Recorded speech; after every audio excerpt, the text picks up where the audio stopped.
Today's cryptid is the Selbyville swamp monster of Delaware. Put him on the board, Prime. Ding. The Selbyville swamp monster of Delaware. Hello and welcome back to Creepy American Cryptids. Today's episode takes place in southeast Delaware, where a horribly howling, hairy, haunting, humanoid hunting Haplorini has been encountered. During this episode, we will explore the area where the swamp monster was sighted, a description of the creature, the documented encounters with this cryptid, and a few theories on what the Selbyville swamp monster may actually be. The setting. The Selbyville swamp monster is reported to lurk and stalk the Great Cypress Swamp, or the Burnt Swamp, as it is known by locals, which is located in Selbyville in southeast Delaware. Since Delaware is shaped like the top of the head of Mac Tonight from late 80s McDonald's commercials, the swamp monster is located between his lower lip and the beginning of his ample chin. Right here. This area of southeast Delaware is in Sussex County, bringing together things that are both sus and sexy and placing them in the lower right corner of the state. The creature. The creature. The Selbyville swamp monster is described as an hominid, ape-like creature and is reported to range in height from 7 to 8 feet tall. It also has light brown, dark brown, or even black hair covering parts of its body. The cryptid has long arms and long legs with large hands and feet and walks upright on its legs. Many researchers explain this cryptid as being similar to a Sasquatch, Yeti, or Wendigo in appearance. Due to varying descriptions of the Selbyville monster, it is difficult to determine a definitive appearance for this being.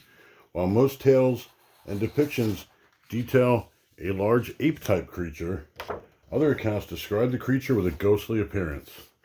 Reports of this creature's path to destruction include minor disturbances, such as terrifying hunters and destroying trees. However, this monster is also known to engage in much more destructive behaviors, such as mutilating livestock and eating people's pets, as they tend to disappear in conjunction with sightings of the Selbyville swamp monster. The encounters. Legend says that many sightings of the Selbyville swamp monster have occurred since its initial appearances in the 1900s. During this time, locals began to tell tales of a mysterious monster lurking in the area that was then referred to as the Great Cypress Lake. Although encounters with the creature became dubious in the mid-1960s due to a hoax, sightings of this cryptid still occur to the present day. 1920s, The Hunters. A commonly found story about an encounter with the creature comes from two unknown hunters in the 1920s. The hunters explained that they were hunting for raccoons with their dogs. However, when they crossed into the Great Cypress Swamp, what started as a normal day of hunting became a terrifying day of mystery. As they entered the swamp, the dogs suddenly became frozen in place by fear, with their tails tucked between their legs. Within moments, the hunters heard something letting out a guttural scream. Once the noise began, the men very quickly became aware of the fact that the horribly hellish noise was coming toward them at a rapid pace. The men were so stricken with terror that rather than firing their weapons, they backed away. Even though the men and their dogs hastily retreated from the scene, they continued to hear something large and heavy chasing them. As the creature chased them, it snapped tree branches as it increasingly came closer. Finally, the men reached a clearing and the monster stopped its fearsome pursuit. 1930s, Fire in the Swamp. A second tale from the 30s explains why the Great Cypress Swamp became known as the Burnt Swamp by local residents. In 1930, a fire raged through the swamp for 8 months, destroying everything in its path, including a local bear population that used to inhabit the swamp, but was completely wiped out by the fire's fury.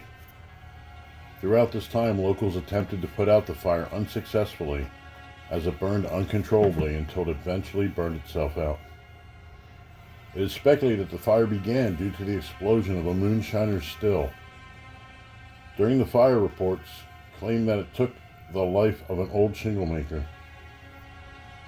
After this occurrence is when the reports of something lurking in the swamp not only included a large, hairy, howling beast, but also that of a ghostly apparition haunting the swamp. Rather than coming from the center of the swamp outward as the swamp monster is reported to attack, the ghost-like specter is said to haunt the outer edges of the swamp, perhaps in an attempt to keep people from entering the swamp. Some even believe that the spectral apparition is the ghost of the old shingle maker that perished in the fire. Within these time frames, the large hairy version of the creature still existed and was known as the Burning Swamp Monster of Delaware. This version of the monster was blamed for everything from bad luck to shrieks at night, the loss of livestock, and even missing hunters that were never found and never returned home. The 1940s and 1950s, the decline of the monster. During the Second World War, reports of the monster declined until the end of the Korean War, when sightings among the townsfolk once again began to occur more regularly. However, this time it took longer for the legend of this cryptid to take hold, as the men who had returned from the war were hardened by the horrors they had faced. Many of these men dismissed the claims as children's fairy tales and were not amused by the reports. Instead of believing the stories, they looked for logical reasons, such as people playing pranks, children in costumes, or even moonshiners dressing up to frighten people out of their swamps and away from their stills that were producing illegal alcohol. These attitudes towards the legend of the swamp held on into the 1960s, with the suspicions of the swamp monster begin with a hoax that were made into a reality. The 1960s, the hoax. As the 1960s began, reports of the swamp monster reached an all-time high since the early 1900s.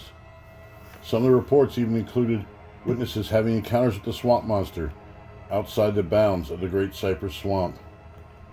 Although some locals continued to remain jaded when faced with stories about the creature, word of the encounters spread across the community, with hundreds of people from neighboring towns coming to Selbyville, hoping for a chance to see the creature for themselves. Unfortunately, this gaining interest caught the attention of a local newspaper that used the swamp monster's newfound fame to their advantage in an attempt to sell more newspapers. The first published sighting of the creature tells of 5 teenage girls who were out on a Friday night and witnessed a half-man, half-beast creature on the road making a moaning sound. Additional reports from that evening stated others in the area also heard moaning coming from the areas of the road, the woods, and the swamp. This is believed to be the tale that inspired 2 local men, a newspaper editor and an actor, to begin purposely creating appearances of the monster to increase newspaper sales. In 1964, Ralph Graberhaus, editor of the Delmarva News, was looking for a way to sell more newspapers. He enlisted the help of a local actor named Fred Stevens and came up with a plan to make sure people saw the Selbyville swamp monster by creating one for themselves. Stevens used an old raccoon hat and raccoon coat that belonged to his aunt to fashion a costume along with a mask, and made a makeshift weapon out of a baseball bat by adding a nail to it for the monster to wave menacingly during its planned appearances. After completion of the costume, Stevens would hide in various places and jump out to frighten people.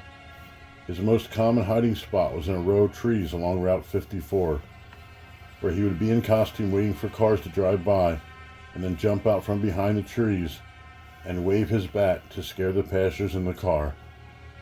Stevens had basically created the first non-consensual spooky hayride.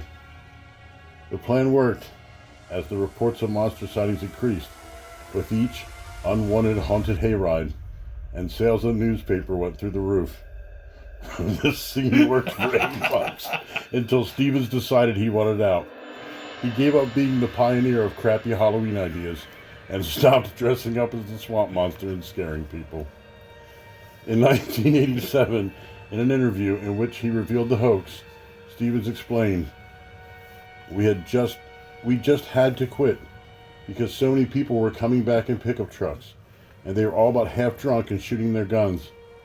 Somebody will shoot you, and they really didn't mean it, so we just quit. The fallout from that interview and Stevens revealing the hoax cast a large shadow of doubt on the reality of the swamp monster, leading to it being quickly forgotten and only discussed as a hoax. However, as time went on, people began to question things and ask questions such as, what about all the sightings that occurred before 1964? If this was just a hoax, then where did the two men get their idea for the creature? After all, Fred Stevens was only born in 1937, not even alive to run around the swamp in a costume when the two raccoon hunters encountered the creature in the 1920s. With these questions and thoughts in mind, the legend began to live again. The 2000s, the legend lives on. 2004, John. In 2004, a college student named John was driving home from Georgetown at night on some back roads. As he came up to a stop sign and he was turning right, he saw a figure standing near a utility pole. John goes on to explain, I turned off my high beams thinking it was a person because it was standing up. As I got closer to this being, I was taken aback by its size. I started to slow down, not knowing it, I guess because I was puzzled and curious. As I stared, I could make out its bottom side, broad shoulders, the fact that it was standing with its back to me looking into the woods, and hair that came to a point at the top of its head. The entire figure had a thick black cover of hair, with no hair on its hands. I could not see its feet. Standing next to the utility pole gave me some reference for height. I estimate it was 7 to 8 feet tall. I was almost past this creature when it looked at me and then looked back to the woods, as if it didn't even care that I was there. Once I made eye contact, the hair on my arm stood up, and I peeled out of the location. John's experience was not unique. After telling other people his story, he learned of more encounters that had occurred previous to this encounter. 2010, Betty. In August of 2010, a woman named Betty was returning home from a vacation with her family. While the other family members were busy reading or talking amongst themselves, something caught Betty's attention. She explains, we were going through the farm country at the time. As we drove past one cornfield, something caught my eye. The thing that initially got my attention was the fact that the corn stalks were now dried and yellow, and it appeared something dark brown was standing in the middle of the corn stalks. The roadway was slightly elevated above this particular field, so I was essentially looking down onto the tops of the corn stalks, rather than being level with the van. Having an interest in the subject of Bigfoot, I immediately went into observation mode and noted the following. What I saw was medium to dark brown in color. It was taller than the corn stalks. It appeared to be about 3 feet wide, and I may have been looking at a head and shoulders. It definitely wasn't a piece of farm equipment, a scarecrow, or a human. In fact, I noted there were no humans around on the farm at that time. I was able to observe this for roughly 5 to 10 seconds as our minivan drove past this large field. The brown thing was roughly 300 feet in off the road, in the cornfield by itself.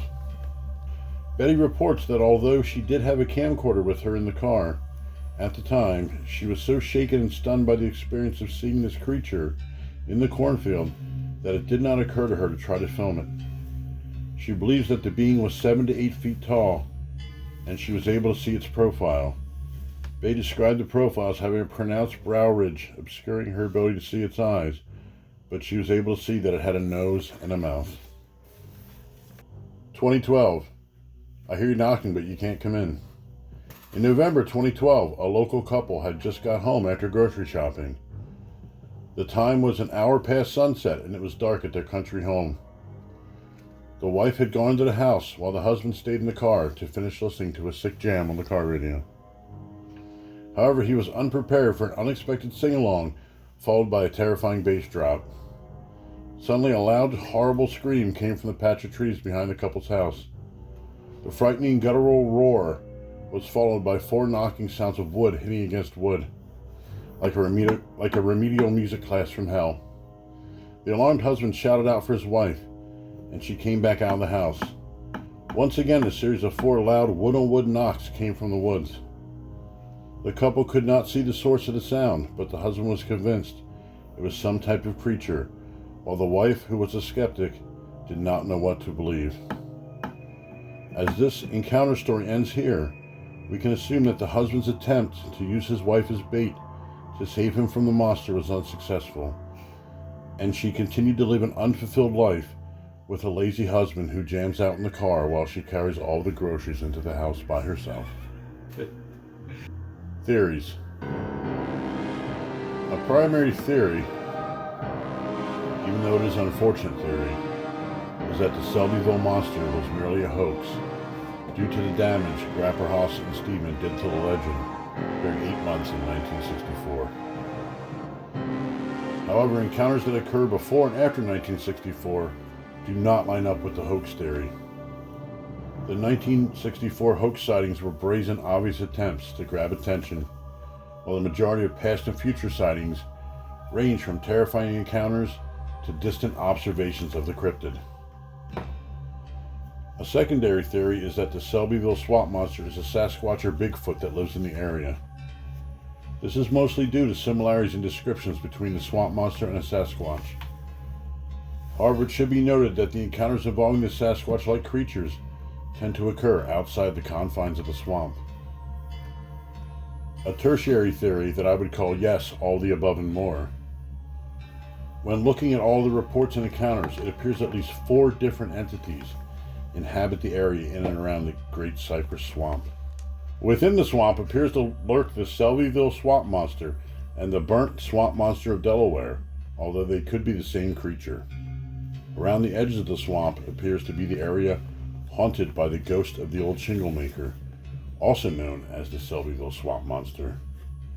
The 4th creature that appears outside the swamp is likely a Bigfoot or a Sasquatch, who we will simply call Harry for the sake of simplicity.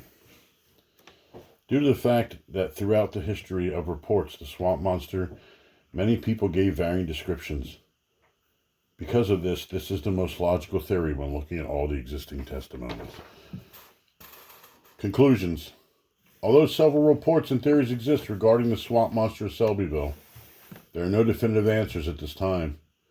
In terms of classification for this cryptid, it is still debated among the community of cryptid researchers. The closest classifications for this creature are that of a Sasquatch-type creature, an ape-type cryptid, or a ghost-type cryptid. The first 2 classifications are based on its size, bipedal nature, and mostly hair-covered body. Its 3rd classification is due to it having a spectral appearance in some reports. There is enough evidence to support the existence of at least one, if not several, Selbyville swamp monsters. This is due to the large number of reported encounters and experiences over approximately 120 years. We must be careful not to dismiss this legend due to the unfortunate and foolish actions of a couple of hoaxers during those 8 months in 1964. While researchers could throw out any reports from the year 1964 due to these events, enough experiences occurred before and after 1964 that the legend of the Selbyville swamp monster continues to deserve its rightful place in cryptid research and in history. We may never have the answers to all the questions and theories posed on this cryptid. However, one thing is for certain. Something, or some things, continue to lurk, haunt, and stalk the Great Cypress Swamp and its surrounding woods. So if you do not want to be chased by, hear the knocks and screams of, come face to face with, or possibly even be killed by a mysterious cryptid, you should avoid the Great Cypress Swamp of Selbyville, Delaware at night. See you next time, folks.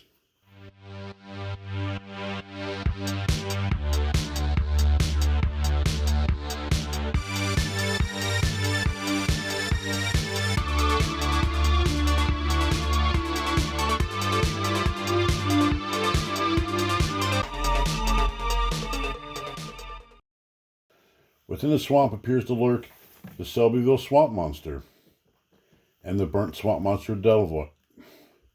I